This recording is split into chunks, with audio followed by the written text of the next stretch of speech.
Iki nganu bolo, iki bolo petani, tanah informasi tentang tanaman, palawija, khususnya kacang. Jadi senajan wite iki lho kaya ngene iki.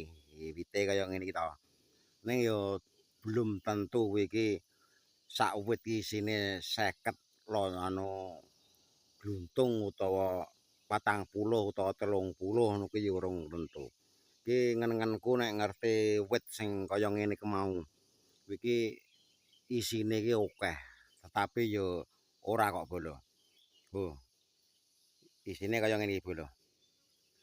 Iki sekitaran 12 sawit iki isine 12. Iki rong wit bolo, iki rong wit. Iki sekitaran 12 iki mau aku ngitung. 12 kuwi sing kira-kira ana isine lho. Dadi sing gombong wurung iki ora tak etung. Iki gombong wurung iki ya ana iki lho sing kok ngene iki gombong wurung. Oh. Iki gombong wurung ya ana ning ora tak etung. Dadi wite nyat luar biasa. Tapi belum tentu isine kuwi sesuai karo kahanan wit. Dadi kaya ngene iki. Tapi yo tak syukuri alhamdulillah.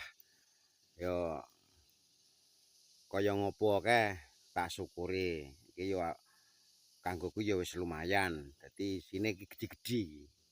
Gedhi-gedhi tur tak oncek iki ora nganu, ora dadi sehat ngono lho.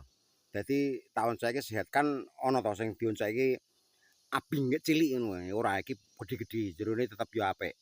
Wis ngono bolo, iki sepilan saka koncoku sing pengen ngerti isine iki isine kaya ngene iki.